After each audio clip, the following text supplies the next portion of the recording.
എല്ലാവർക്കും നമസ്കാരം. +1 സാമ്പത്തിക ശാസ്ത്രത്തിലെ രണ്ടാമത്തെ ക്ലാസ്സിലേക്ക് എല്ലാവർക്കും സ്വാഗതം. ആദ്യത്തെ ക്ലാസ് നിങ്ങളെല്ലാവരും കണ്ടിരിക്കുന്നു എന്നുള്ളതാണ് ഞാൻ മനസ്സിലാക്കുന്നത്. നമുക്കതിൻ്റെ തുടർച്ചയായിട്ടുള്ള ഭാഗങ്ങളിലേക്ക് പോകാം. എല്ലാവരും ഹാപ്പി അല്ലേ? ഓക്കെ. ഇന്ന് നമ്മൾ പഠിക്കാൻ പോകുന്നത്, മനസ്സിലാക്കാൻ പോകുന്നത് എന്താണ് കൃഷിയുടെ വാണിജ്യവൽക്കരണം എന്നുള്ളതാണ്. Commercialisation of agriculture. അതായത് ഈ കൃഷിയുടെ വാണിജ്യവൽക്കരണം എന്നതുകൊണ്ട് ഉദ്ദേശിക്കുന്നത് എന്താണെന്ന് ചോദിച്ചു കഴിഞ്ഞാൽ, വാണിജ്യം എന്ന് പറഞ്ഞു കഴിഞ്ഞാൽ നമുക്കറിയാം കച്ചവടം എന്നുള്ളതാണ് അല്ലേ? കച്ചവടം. അപ്പോൾ ഈ കർഷകര് അവരുടെ സ്വന്തം ഉപയോഗത്തിനല്ലാതെ കച്ചവട ആവശ്യങ്ങൾക്ക് വേണ്ടി എന്ത് ചെയ്യുന്നു? കാർഷികോൽപ്പന്നം കൃഷി ചെയ്യാം. അതിനെയാണ് കൃഷിയുടെ വാണിജ്യവൽക്കരണം എന്നതുകൊണ്ട് ഉദ്ദേശിക്കുന്നത്. ഇങ്ങനെ വന്നു കഴിഞ്ഞപ്പോൾ എന്താണ് സംഭവിച്ചത്? അതായത് ഡ്യൂറിങ് ദ ബ്രിട്ടീഷ് പീരീഡ്, ബ്രിട്ടീഷുകാരുടെ ഭരണകാലത്ത് നമ്മുടെ ഭക്ഷ്യവിളകൾ ഉൽപ്പാദിപ്പിക്കുന്നതിൻ്റെ അളവ് ഗണ്യമായ രീതിയിൽ കുറഞ്ഞു. ഇപ്പം നെല്ല്, ഗോതമ്പൊക്കെ ഉണ്ടല്ലോ, അതൊക്കെ ഉൽപ്പാദിപ്പിക്കുന്നതിൻ്റെ അളവ് എന്ത് ചെയ്തു? ഗണ്യമായ രീതിയിൽ കുറഞ്ഞു. അതേസമയം തന്നെ നാണ്യവിളകൾ, തോട്ടവിളകൾ ഉൽപ്പാദിപ്പിക്കുന്നതിൻ്റെ അളവ് കൂടി. കാരണം എന്തെന്ന് ചോദിച്ചു കഴിഞ്ഞിട്ടുണ്ടെങ്കിൽ, ബ്രിട്ടീഷുകാർക്ക് ഏറ്റവും കൂടുതൽ ലാഭം കിട്ടുന്നത് എന്താണെന്ന് ചോദിച്ചു കഴിഞ്ഞാൽ ഭക്ഷ്യവിളകളല്ല, മറിച്ച് എന്താണ്? നാണ്യവിളകളാണ് എന്നുള്ളതാണ്. അതിൻ്റെ ഭാഗമായിട്ട് എന്താ സംഭവിച്ചത്? നമ്മുടെ രാജ്യത്ത് കടുത്ത ഭക്ഷ്യക്ഷാമം എന്ത് ചെയ്യണ്ടായി? അനുഭവപ്പെടുകയുണ്ടായി എന്നുള്ളതാണ്. മാത്രമല്ല എന്താണ്, ഈ നെല്ല് അതുപോലെ തന്നെ ഗോതമ്പ് കൃഷി ചെയ്തിരുന്ന പല സ്ഥലങ്ങളും എന്തിനു വേണ്ടി? നീലം കൃഷിക്ക് വേണ്ടി മാറ്റിവെച്ചു എന്നുള്ളതാണ്. നീലം കൃഷി നിങ്ങളുണ്ടായിരിക്കും. നീലം എന്ന് പറഞ്ഞത്, നീലം എന്ന് പറഞ്ഞിട്ടുണ്ടെങ്കിൽ ഇറ്റ്സ് എ നാച്ചുറൽ ഡൈ ആണ്. നമ്മൾ മുമ്പൊക്കെ ഉജാല, എപ്പോഴത്തെ ഉജാല, അതിന് പഴയ രൂപമായിരുന്നു നീലം പൗഡർ. അപ്പോൾ ഈ നീലം കൃഷി ഉണ്ടല്ലോ, ഈ നീലം കൃഷി എന്നൊരു തോട്ടവിളയാണ്. അപ്പോൾ ഈ നീലം കൃഷി ചെയ്തതിൻ്റെ ഭാഗമായിട്ട് ഒരുപാട് സ്ഥലങ്ങൾ, എന്താ പറയുക, നെല്ല് ഗോതമ്പൊക്കെ കൃഷി ചെയ്തിരുന്ന ഒരുപാട് സ്ഥലങ്ങൾ എന്ത് ചെയ്തു? അതിനു വേണ്ടി മാറ്റിവെക്കപ്പെട്ടു എന്നുള്ളതാണ്. ചുരുക്കം പറയുകയാണെന്നുണ്ടെങ്കിൽ ഇന്ത്യയിലെ കർഷകർ വളരെയധികം, അല്ലെങ്കിൽ നമ്മുടെ രാജ്യം തന്നെ കടുത്ത ഒരു ഭക്ഷ്യ ദാരിദ്ര്യത്തിലേക്ക് നയിക്കപ്പെടുന്നതിന് കാരണമായി. അപ്പോൾ ഇവിടെ നിങ്ങൾ മനസ്സിലാക്കേണ്ടത് എന്താണ് കൃഷിയുടെ, അല്ലെങ്കിൽ കൃഷിയുടെ വാണിജ്യവൽക്കരണം എന്നതുകൊണ്ട് ഉദ്ദേശിക്കുന്നത്. ശ്രദ്ധിക്കുക, ഉൽപാദകർ അല്ലെങ്കിൽ കർഷകർ അവരുടെ സ്വന്തം ഉപഭോഗത്തിലേറെ അല്ലെങ്കിൽ അധികമായിട്ട് എന്ത് ചെയ്യുക? മറ്റ് സാധനങ്ങൾ, ഭക്ഷ്യധാന്യങ്ങൾക്ക് ഉപരിയായി നാണ്യവിളകൾ, തോട്ടവിളകൾ കൃഷി ചെയ്യുക വാണിജ്യ അടിസ്ഥാനത്തിൽ അല്ലെങ്കിൽ കച്ചവട താല്പര്യത്തിന് വേണ്ടി. ഈ ഒരു താല്പര്യം എന്ന് പറഞ്ഞു കഴിഞ്ഞാൽ ആരുടെ ആവശ്യാർത്ഥമായിരുന്നു? ബ്രിട്ടീഷുകാരുടെ ആവശ്യാർത്ഥമായിരുന്നു. നെക്സ്റ്റ് വൺ, വ്യവസായ മേഖല, ഇൻഡസ്ട്രിയൽ സെക്ടർ എന്ന് പറയും. വ്യവസായ മേഖല, വ്യവസായ മേഖല. ബ്രിട്ടീഷുകാരുടെ ഭരണകാലത്ത് ഇന്ത്യയുടെ വ്യവസായ മേഖല എന്തായിരുന്നു, അല്ലെങ്കിൽ എന്താണ് അതിൻ്റെ അവസ്ഥ എന്നുള്ളതാണ്. നമുക്കറിയാം, ബ്രിട്ടീഷുകാരുടെ ഭരണകാലത്ത് ഇന്ത്യയുടെ കാർഷിക മേഖല അതേ അവസ്ഥ തന്നെയാണ് എന്ത് സംഭവിച്ചത്? വ്യാവസായിക മേഖലയ്ക്ക് സംഭവിച്ചത്. എന്ന് പറഞ്ഞു കഴിഞ്ഞാൽ ദർ ഇസ് നോ പ്രോഗ്രസ്, ഒരു പുരോഗതിയും ഒരു വളർച്ചയും ബ്രിട്ടീഷുകാരുടെ ഭരണകാലത്ത് ഇന്ത്യയുടെ വ്യാവസായിക മേഖലയിൽ ഉണ്ടായില്ല എന്നുള്ളത് നമുക്ക് വളരെ നിസ്സംശയം പറയാൻ നോക്കും. മാത്രമല്ല എന്താണ്, വളരെ ഇപ്പം ലക്ഷക്കണക്കിന് ആളുകൾ ഇന്ത്യയിൽ ഈ കരകൗശല മേഖലയുമായിട്ട് ബന്ധപ്പെട്ടുകൊണ്ട് എന്ത് ചെയ്യുന്നു? തൊഴിൽ നോക്കിയിരുന്നു. ഈ വ്യാവസായിക മേഖല അല്ലെങ്കിൽ ബ്രിട്ടീഷുകാരുടെ വരവോട് കൂടി ഈ കരകൗശല ഹാൻഡിക്രാഫ്റ്റ്സ് പ്രൊഡക്ട്സ് ഉണ്ടല്ലോ, കൈകൾ കൊണ്ടുണ്ടാക്കുന്നത്, അങ്ങനെയുള്ള ഉൽപ്പന്നം അല്ലെങ്കിൽ ആ ഒരു മേഖലയിൽ ജോലി ചെയ്തിരുന്ന ഒരുപാട് ആളുകളുടെ തൊഴിൽ എന്ത് ചെയ്തു? നഷ്ടപ്പെട്ടു എന്നുള്ളതാണ്.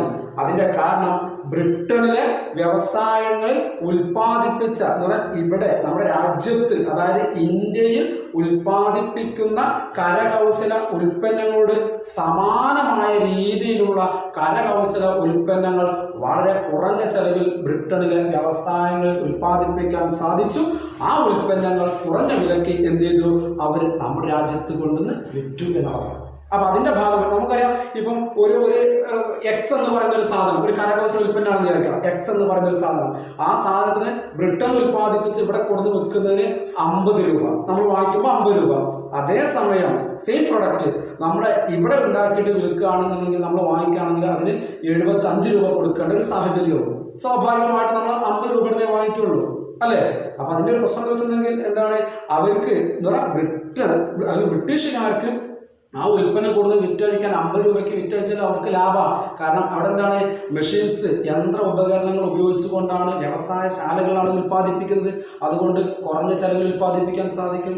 അതിൻ്റെ ഒരു ആഫ്റ്റർ ഇഫക്റ്റ് എന്ന് പറയുന്നത്, അതിൻ്റെ പ്രത്യാഘാതം എന്ന് പറയുന്നത്, അതിൻ്റെ അനന്തരഫലം എന്ന് പറയുന്നത് എന്തായിരുന്നു? കരകൗശല മേഖലയിലെ ഇന്ത്യയിലെ ലക്ഷക്കണക്കിന് ആളുകളുടെ തൊഴിൽ എന്ത് ചെയ്തു? നഷ്ടപ്പെട്ടു എന്നുള്ളതായിരുന്നു. ഇനി അതേപോലെ തന്നെ ഏകദേശം 19-ാം നൂറ്റാണ്ടിന്റെ പകുതിയോടെയാണ് യഥാർത്ഥത്തിൽ ഇന്ത്യയിൽ ആധുനിക രീതിയിലുള്ള വ്യവസായങ്ങൾക്ക് തുടക്കം കുറിക്കുന്നത്.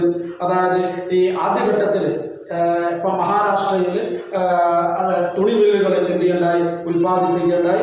തുണി മില്ലുകൾ രൂപം കൊണ്ടുവരുണ്ടായി. അതുപോലെ തന്നെ ചണമില്ല്, ബംഗാളിൽ, വെസ്റ്റ് ബംഗാൾ ചണമില്ല് രൂപപ്പെട്ടു. ഇന്ത്യയുടെ ആധുനിക വൽക്കരണത്തിൻ്റെ അല്ലെങ്കിൽ ആധുനിക വ്യവസായത്തിൻ്റെ നാഴികക്കല്ല് എന്ന് പറയുന്നത് 1907 ബീഹാറിൽ രൂപം കൊണ്ടുള്ള, ബീഹാറിലെ ജാംഷഡ്പൂർ, വർഷം ഓർത്തിരിക്കണം, സ്ഥലം ഓർത്തിരിക്കണം കേട്ടോ. 1907 ബീഹാർ എന്ന് പറയുന്ന സംസ്ഥാനം, അവിടെ ആ സംസ്ഥാനത്തിലെ ജാംഷഡ്പൂർ എന്ന് പറയുന്ന ഒരു സ്ഥലത്ത് ആദ്യമായിട്ട് എന്ത് ചെയ്യുന്നു? ഒരു ഇരുമ്പ്, Tata iron and steel company, അതിന് ഷോർട്ട് ഫോമിൽ പറയും ടിസ്കോ എന്ന് പറയും. Tata iron and steel company, അതാണ് ഇന്ത്യയുടെ ആധുനിക വ്യവസായത്തിൻ്റെ നാഴികക്കല്ല് എന്ന് വിശേഷിപ്പിക്കുന്നത്.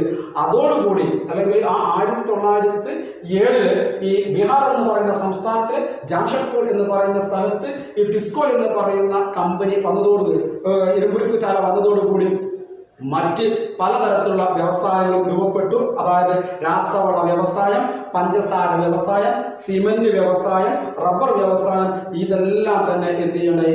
അതിനുശേഷം ഏറെക്കുറെ 19-ാം, വളരെ സിമ്പിളായിട്ട് പറയാം, 19-ാം നൂറ്റാണ്ടിന്റെ പകുതിയോടുകൂടി ഈ 1907 ബീഹാർ എന്ന് പറയുന്ന സംസ്ഥാനത്ത് ജാംഷഡ്പൂർ എന്ന് പറയുന്ന സ്ഥലത്ത് Tata iron and steel company വന്നതോടുകൂടി ഒട്ടുമിക്ക പല വ്യവസായങ്ങളും ഇന്ത്യയിൽ എന്ത് ചെയ്തു? ആരംഭിക്കുകയുണ്ടായി എന്നുള്ളതാണ്. ചുരുക്കം പറയുകയാണെങ്കിൽ, അല്ലെങ്കിൽ ഇതിന്റെ ആകത്തുക വ്യവസായ മേഖല എടുത്ത് നോക്കുകയാണ് എന്നുണ്ടെങ്കിൽ നമുക്ക് പറയാൻ പറ്റും, ബ്രിട്ടീഷുകാരുടെ ഭരണകാലത്ത് എന്ത് ചെയ്യണ്ടായി എന്നുള്ളതാണ്. വ്യാവസായിക മേഖലയ്ക്ക് നല്ലൊരു പുരോഗതി ഉണ്ടായി എന്നുള്ളതൊന്നും നമുക്ക് പറയാൻ പറ്റില്ല എന്നുള്ളതാണ്. അതേപോലെ തന്നെ അടുത്തൊരു ടോപ്പിക്കാണ് വിദേശ വ്യാപാരം എന്ന് പറയുന്നത്. വിദേശ വ്യാപാരം, ഫോറിൻ ട്രേഡ് എന്ന് പറയും. ബ്രിട്ടീഷുകാരുടെ ഭരണകാലത്ത് ഇന്ത്യയിലെ വിദേശ വ്യാപാരം എങ്ങനെയായിരുന്നു, അവസ്ഥ എന്താണെന്നുള്ളതാണ്. വിദേശ വ്യാപാരം എന്ന് പറഞ്ഞാൽ നമുക്കറിയാം എന്താ? കച്ചവടം, അല്ലെ? വിദേശം എന്ന് പറഞ്ഞാൽ എന്താ? ഔട്ട് ഓഫ് ഇന്ത്യ, ഇന്ത്യക്ക് വെളിയിലുള്ള രാജ്യങ്ങൾ. ഇപ്പൊ ഇന്ത്യയെ സംബന്ധിച്ച് പറയുകയാണെന്നുണ്ടെങ്കിൽ പണ്ട് കാലം മുതൽ തന്നെ ഇന്ത്യക്ക് എന്തുണ്ടായിരുന്നു? വിദേശ രാജ്യങ്ങളുമായിട്ട് പലതരത്തിലുള്ള കച്ചവട ബന്ധങ്ങൾ ഉണ്ടായിരുന്നു എന്നുള്ളതാണ്. മനസ്സിലായില്ലേ? പലതരത്തിലുള്ള വിദേശ രാജ്യങ്ങളുമായിട്ടും കച്ചവട ബന്ധം ഉണ്ടായിരുന്നു എന്നുള്ളതാണ്. മാത്രമല്ല, ലോകപ്രസിദ്ധമായിട്ടുള്ള പല സാധനങ്ങളും നമ്മുടെ രാജ്യത്ത് ഉൽപ്പാദിപ്പിച്ചിരുന്നു എന്നുള്ളതാണ്. പല എക്സാമ്പിൾ പറയാ വെച്ചാൽ കരകൗശല ഉൽപ്പന്നങ്ങൾ, കമ്പിളി, കോട്ടൺ, സിൽക്ക് തുണിത്തരങ്ങൾ, ഇതൊക്കെ തന്നെ, ഇതിനെല്ലാം തന്നെ ഇത്തരത്തിലുള്ള ഉൽപ്പന്നങ്ങൾക്കെല്ലാം തന്നെ ഒരു ഇന്റർനാഷണൽ മാർക്കറ്റ് അല്ലെങ്കിൽ ഒരു അന്താരാഷ്ട്ര വിപണി തന്നെ നമുക്ക് ഉണ്ടായിരുന്നു എന്നുള്ളതാണ്. എന്നാൽ ഇനിയാണ് നമ്മൾ മനസ്സിലാക്കേണ്ടത്, ബ്രിട്ടീഷുകാരുടെ വരവോടുകൂടി നമ്മുടെ ഇത്തരത്തിലുള്ള വ്യവസായങ്ങളൊക്കെ തന്നെ എന്ത് ചെയ്യുന്നതാണ്? അങ്ങോട്ട് മാറി, അല്ലെങ്കിൽ അതിന് വലിയ പ്രാധാന്യം കൊടുത്തില്ല എന്നുള്ളതാണ്. നമ്മൾ പഠിച്ചിട്ടുണ്ട്, ബ്രിട്ടീഷുകാരുടെ പ്രധാനമായിട്ടുള്ള സാമ്പത്തിക നയ ലക്ഷ്യങ്ങൾ 2 എണ്ണമായിരുന്നു. ഒന്നെന്തായിരുന്നു? ഇന്ത്യയിലെ ബ്രിട്ടീഷ് വ്യവസായങ്ങൾക്ക് ആവശ്യമായിട്ടുള്ള അസംസ്കൃത വസ്തുക്കൾ ഇവിടെ നിന്ന് കൊണ്ടുപോവുക. അതിന്റെ ഭാഗമായിട്ടാണ് ഈ പരുത്തി, പഞ്ചസാര, റബ്ബർ, ഇതൊക്കെ ഇവിടെ നിന്ന് എന്ത് ചെയ്യുക? അവർ കയറ്റുമതി ചെയ്തിരുന്നു. എന്നിട്ട് നിർമ്മിത വസ്തുക്കളായിട്ട്, ഫിനിഷ്ഡ് പ്രോഡക്റ്റ് ആയിട്ട് എന്ത് ചെയ്തു? അവർ ഇങ്ങോട്ട് ഇമ്പോർട്ട് ചെയ്തു അല്ലെങ്കിൽ ഇറക്കുമതി ചെയ്തു എന്നുള്ളതാണ്. 2 ലക്ഷ്യങ്ങളാണ് ഉണ്ടായിരുന്നത്. എന്താ 2 ലക്ഷ്യങ്ങൾ? ഒന്ന്, അസംസ്കൃത വസ്തുക്കളുടെ ഉറവിടമായി ഇന്ത്യയെ മാറ്റിയെടുക്കുക. മറ്റൊന്ന്, ബ്രിട്ടീഷ് വ്യവസായശാലകളിൽ ഉൽപ്പാദിപ്പിച്ച ഉൽപ്പന്നങ്ങൾ ഇന്ത്യയുടെ മാർക്കറ്റിൽ വിൽക്കാൻ വേണ്ടി ഒരു വിപണി അല്ലെങ്കിൽ ഇന്ത്യയെ ഒരു കമ്പോളമാക്കി മാറ്റിയെടുക്കുക എന്നുള്ളതാണ് അവിടെ ഏറ്റവും പ്രധാനമായിട്ടുള്ള 2 സാമ്പത്തിക നയ ലക്ഷ്യങ്ങൾ. ഓക്കെ, അപ്പോൾ ഈ 2 സാമ്പത്തിക നയ ലക്ഷ്യങ്ങളും അവർ നേടിയെടുക്കുന്നതിന് വേണ്ടിയിട്ട് എന്ത് ചെയ്തു? യഥാവിധം ശ്രമിച്ചു എന്നുള്ളത് മാത്രമല്ല, അതിൽ പൂർണ്ണ വിജയം അവർക്ക് നേടിയെടുക്കാൻ സാധിച്ചു എന്നുള്ളതുമാണ്. ഇനി ഈ കോളനി വാഴ്ചക്കാലത്ത് അല്ലെങ്കിൽ ബ്രിട്ടീഷുകാരുടെ ഭരണകാലത്ത് ഇന്ത്യൻ വിദേശ വ്യാപാരത്തിന്റെ പ്രത്യേകതകൾ എന്തൊക്കെയാണെന്നാണ്. ഒന്ന് നോക്കൂ, ബ്രിട്ടീഷ് ഭരണകാലത്തെ ഇന്ത്യൻ വിദേശ വ്യാപാരത്തിൽ ഏറ്റവും പ്രധാനമായുള്ള സവിശേഷത എന്ന് പറയുന്നത് വ്യാപാര മിച്ചമായിരുന്നു എന്നുള്ളതാണ്. എന്താ വ്യാപാര മിച്ചം എന്ന് പറയുന്നത്?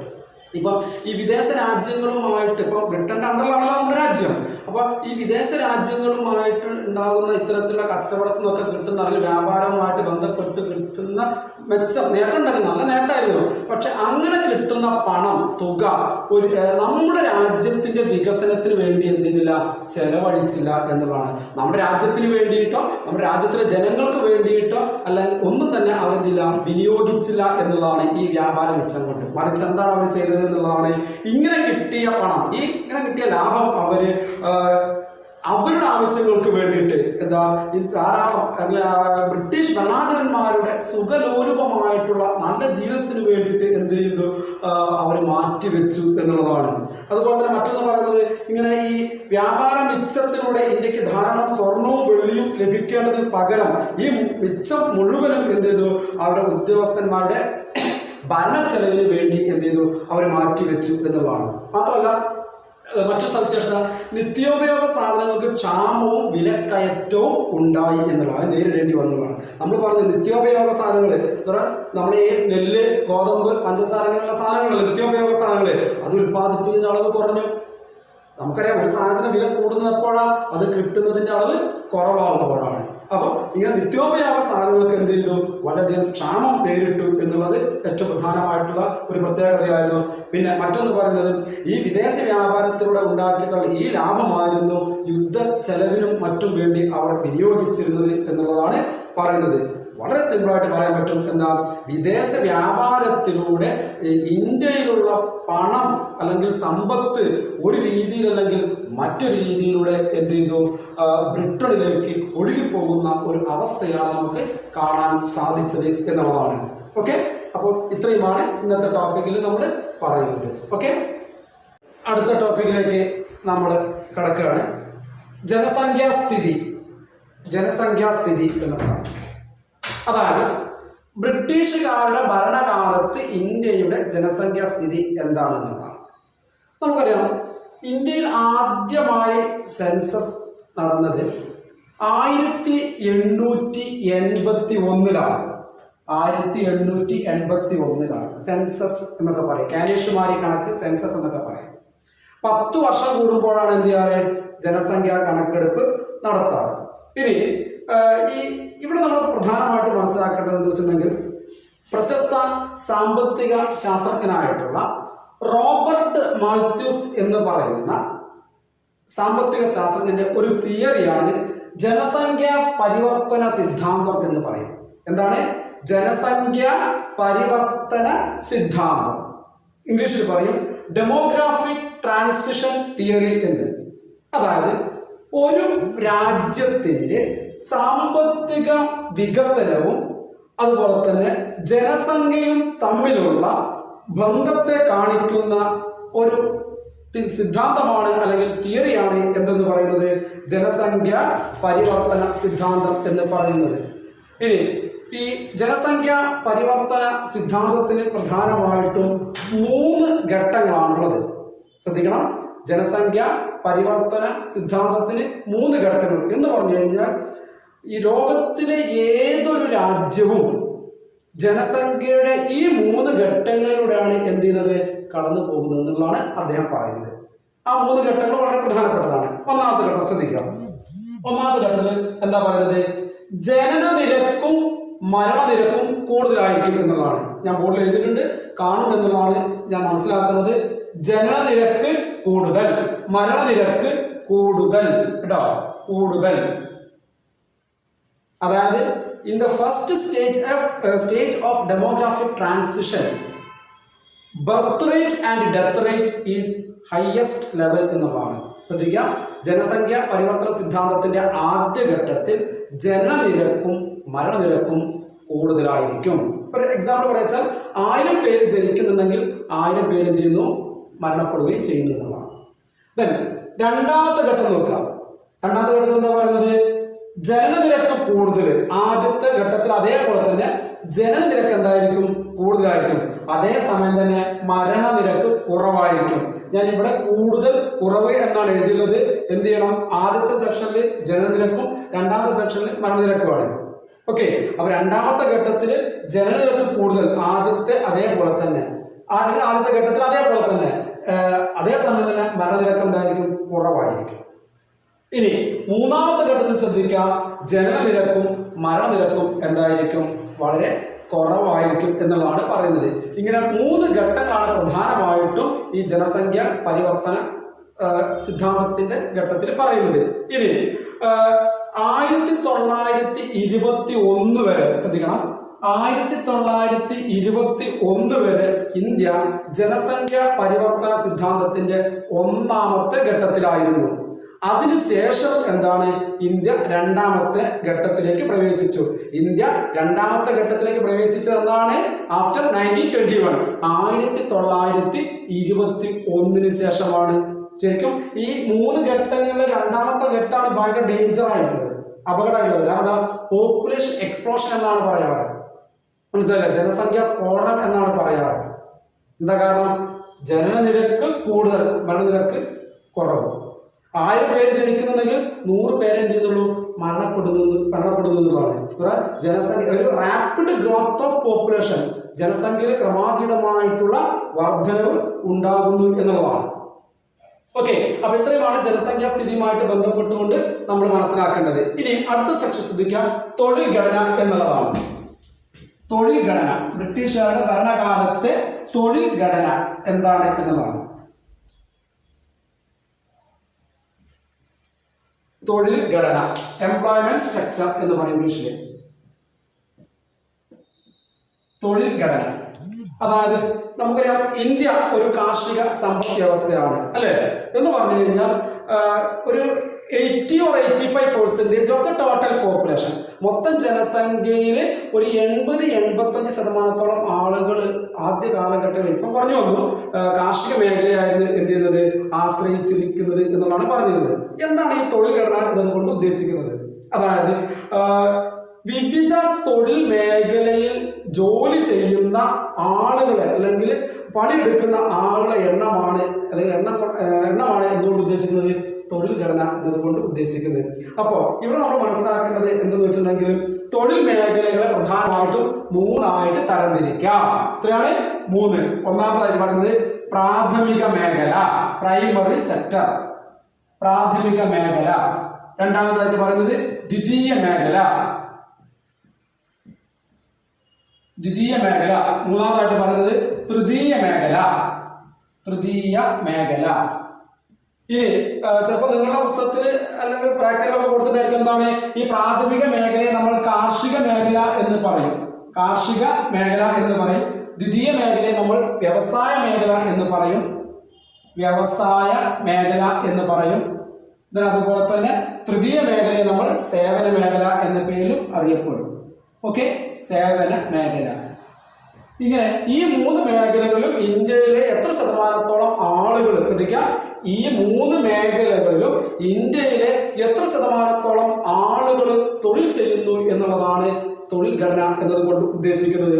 ഇനി പ്രാഥമിക മേഖല എന്ന് പറഞ്ഞാൽ നമ്മൾ മനസ്സിലാക്കണം, അതിൽ പ്രധാനമായിട്ട് വരുന്നത് കൃഷി, മത്സ്യബന്ധനം, ഖനനം, കോറിയിങ്, വനവൽക്കരണം, ഇതൊക്കെയാണ് പ്രാഥമിക മേഖലയിൽ വരുന്നത്. ദ്വിതീയ മേഖലയിൽ വരുന്നത് എന്തൊക്കെയാണെന്ന് ചോദിച്ചിട്ടുണ്ടെങ്കിൽ എന്താണ്, എല്ലാ തരത്തിലുള്ള നിർമ്മാണ വ്യവസായങ്ങളും ഉൾപ്പെടുന്നതാണ് എന്ന് പറയുന്നത് ദ്വിതീയ മേഖല എന്ന് പറയുന്നത്. തൃതീയ മേഖല, സേവന മേഖല എന്ന് പറഞ്ഞു കഴിഞ്ഞാൽ ഗതാഗതം, വാർത്താവിനിമയം, വാണിജ്യം, വ്യാപാരം, ബാങ്കിങ്, വിദ്യാഭ്യാസം, ആരോഗ്യം, ഇൻഷുറൻസ്. ഇതാണ് പ്രധാനമായിട്ടും ഏതിൽ വരുന്നത്? തൃതീയ മേഖലയിൽ വരുന്നത്.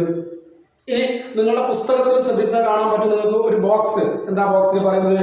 ബ്രിട്ടീഷ് ഭരണകാലത്തെ ഇന്ത്യൻ തൊഴിൽ ഘടനയുടെ അവസ്ഥ എങ്ങനെയായിരുന്നു, അല്ലെങ്കിൽ എങ്ങനെയാണ് അതിന്റെ കണക്കൊന്ന് കൊടുത്തിട്ടുണ്ട്.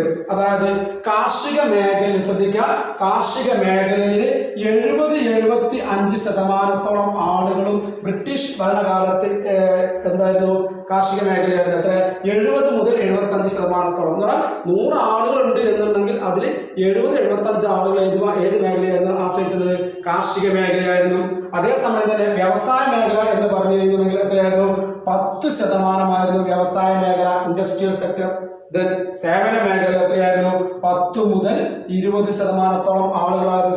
15 മുതൽ 20% ആളുകൾ വ്യവസായ മേഖലയുമായിരുന്നു നോക്കി ജോലി ചെയ്തിരുന്നത്.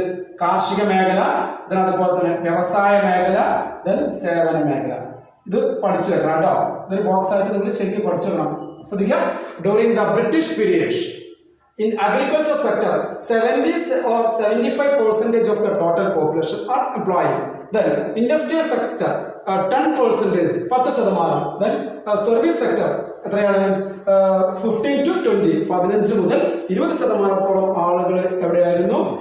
സേവന മേഖലയിലുമായിരുന്നു എന്നുള്ളതാണ്. ഓക്കെ, അവസാനത്തെ ടോപ്പിക്കിലേക്ക് നമ്മൾ കടക്കുകയാണ്. ടോപ്പിക്കിന്റെ പേര് ബേസിക് ഇൻഫ്രാസ്ട്രക്ചർ, അടിസ്ഥാന സൗകര്യങ്ങൾ എന്നുള്ളതാണ് കേട്ടോ. ശ്രദ്ധിക്കുക, അടിസ്ഥാന സൗകര്യങ്ങൾ. ബ്രിട്ടീഷ് ഭരണകാലത്തെ അടിസ്ഥാന സൗകര്യങ്ങൾ എന്താണ് എന്നുള്ളതിനെ കുറിച്ചാണ് പറയാൻ പോകുന്നത്. അടിസ്ഥാന സൗകര്യങ്ങൾ നോക്കുക. നമുക്കറിയാം, ഒരു രാജ്യത്തിന്റെ പുരോഗതിക്ക്, വികസനത്തിന് അടിസ്ഥാന സൗകര്യങ്ങൾ എന്ന് പറയുന്നത് വളരെ പ്രാധാന്യം അർഹിക്കുന്ന ഒന്നാണ് എന്നുള്ളതാണ്. ബ്രിട്ടീഷ് ഭരണം കൊണ്ട് നമുക്കുണ്ടായ, മീൻസ് ഇന്ത്യക്കുണ്ടായ ഏറ്റവും പ്രധാനമായിട്ടുള്ള ഒരു ഗുണം, നേട്ടം എന്ന് പറയുന്നത് ഈ അടിസ്ഥാന സൗകര്യങ്ങളുടെ വികസനം എന്നുള്ളതായിരുന്നു.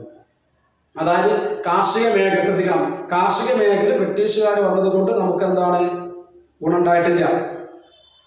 ദെൻ തൊഴിൽ മേഖലയിൽ, വ്യവസായ മേഖലയിൽ, വിദേശ വ്യാപാരത്തിൽ, ഇതിൽ മറ്റുള്ള ഒരു മേഖലകളും, എന്ന് പറഞ്ഞാൽ ഈ അടിസ്ഥാന സൗകര്യങ്ങൾ ഒഴികെ ബാക്കിയുള്ള ഒരു മേഖലകളിലും നമുക്ക് ബ്രിട്ടീഷുകാരുടെ ഭരണം കൊണ്ട് യാതൊരുവിധ പുരോഗതി, നേട്ടം അല്ലെങ്കിൽ വളർച്ച ഉണ്ടായിട്ടില്ല എന്ന് വേണമെങ്കിൽ നമുക്ക് പറയാം. ഓക്കെ, ഇനി നമുക്കറിയാം, ഈ അടിസ്ഥാന സൗകര്യങ്ങളിൽ പ്രത്യേക ശ്രദ്ധ ബ്രിട്ടീഷ് ഭരണം കൊടുക്കാൻ, അല്ലെങ്കിൽ ബ്രിട്ടീഷ് ഉദ്യോഗസ്ഥന്മാർ അല്ലെങ്കിൽ ബ്രിട്ടീഷ് ഭരണാധികാരികൾ കൊടുക്കാനുണ്ടായുള്ള ഏറ്റവും പ്രധാനമായിട്ടുള്ള ഒരു ലക്ഷ്യം എന്ന് പറഞ്ഞു കഴിഞ്ഞാൽ, we already discussing about that. The British government, the main objective of the British government maximum exploitating Indian resources, different methods എന്നുള്ളതാണ്. വ്യത്യസ്ത രീതികൾ ഉപയോഗിച്ചുകൊണ്ട് ഇന്ത്യയിലെ വിഭവങ്ങളെ പരമാവധി ചൂഷണം ചെയ്യുക എന്നുള്ള ഒരു ലക്ഷ്യം മാത്രമാണ് ആർക്കുണ്ടായിരുന്നത്? ബ്രിട്ടീഷ് ഭരണാധികാരികൾക്കുണ്ടായിരുന്നത്. അതിന്റെ ഭാഗമായിട്ട് അപ്പോൾ ഈ വിഭവങ്ങളെ എങ്ങനെയെല്ലാം ചൂഷണം ചെയ്യുക എന്നുള്ളതിന്റെ അടിസ്ഥാനത്തിലാണ് അവർ ഈ അടിസ്ഥാന സൗകര്യങ്ങൾ വികസിപ്പിച്ചത്. എന്തൊക്കെയാണ്, അല്ലെങ്കിൽ ഏതെല്ലാം തരത്തിലുള്ള അടിസ്ഥാന സൗകര്യങ്ങളാണ് അവർ വികസിപ്പിച്ചത്? ഒന്ന്, ഈ റെയിൽവേ സംവിധാനം ഇന്ത്യയിൽ ആദ്യമായിട്ട് കൊണ്ടുവന്നത് നമുക്കറിയാം ബ്രിട്ടീഷ് ഭരണം കൊണ്ടാണ്. അതേസമയം തന്നെ കമ്പി തപാൽ സംവിധാനം, തുറമുഖ സംവിധാനം, ഗതാഗതം, ഇതൊക്കെ തന്നെ കൂടുതൽ വികസിക്കേണ്ടായി ബ്രിട്ടീഷ് ഭരണകാലത്ത് എന്നുള്ളതാണ്. നമുക്കറിയാം 1853 ഏപ്രിൽ 6 ബോംബെ മുതൽ താന വരെ, മഹാരാഷ്ട്ര എന്ന് പറയുന്ന സംസ്ഥാനത്തെ മുംബൈ മുതൽ താന വരെ ആണ് ഇന്ത്യയിൽ ആദ്യമായിട്ട് എന്ത് ചെയ്യുന്നത്? ഈ റെയിൽവേ പാത തുടങ്ങിയത് അല്ലെങ്കിൽ ആരംഭിച്ചതെന്നുള്ളതാണ്. അങ്ങനെയാണെങ്കിൽ എനിക്കൊരു ചെറിയ ചോദ്യം, നമ്മുടെ കേരളത്തിൽ ആദ്യമായിട്ട് റെയിൽവേ സ്റ്റാർട്ട് ചെയ്ത് എവിടം വരെ? തിരൂർ മുതൽ ബേപ്പൂർ വരെയാണ്. കേരളത്തിലാട്ടോ, തിരൂർ മുതൽ ബേപ്പൂർ വരെ. ഇന്ത്യയിൽ ആദ്യമായിട്ട് എവിടെയായിരുന്നു? മഹാരാഷ്ട്രയിലെ മുംബൈ മുതൽ താന വരെ ആയിരുന്നതാണ്. ഇനി ഈ എന്താ പറയുക, റെയിൽവേ സംവിധാനം, ബ്രിട്ടീഷുകാർ റെയിൽവേ സംവിധാനം കൊണ്ടുവന്നതിന്റെ ഭാഗമായിട്ട് നമുക്കുണ്ടായുള്ള നേട്ടം എന്താണെന്ന് വെച്ചാൽ, ഒന്ന്, ജനങ്ങൾക്ക് ദീർഘദൂര യാത്ര വളരെ അധികം സുഖകരമായി, അല്ലെങ്കിൽ അതിനധികം വളരെയധികം സഹായകമായി എന്നുള്ളതാണ്. ഇതിന് അതുപോലെ തന്നെ ഭൂമിശാസ്ത്രപരവും അതുപോലെ സാംസ്കാരികവുമായുള്ള വേർതിരിവുകൾ ഇല്ലാതായി. രാജ്യത്തിനകത്ത് തന്നെ പല ആളുകളും ഇപ്പോൾ നമ്മുടെ കേരളത്തിൽ നിന്ന് മറ്റ് സംസ്ഥാനങ്ങളിൽ നിന്ന് നമ്മുടെ സംസ്ഥാനത്തിലേക്ക് ഒക്കെ തന്നെ ആളുകൾ വരാനും പോകാനൊക്കെ തുടങ്ങി.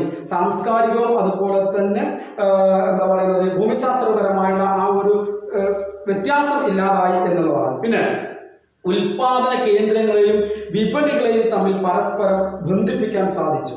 ഉൽപാദന കേന്ദ്രങ്ങളെയും വിപണികളെയും പരസ്പരം മാർക്കറ്റ് ഉണ്ടല്ലോ, അതിനെ പരസ്പരം ബന്ധിപ്പിക്കാൻ സാധിച്ചു.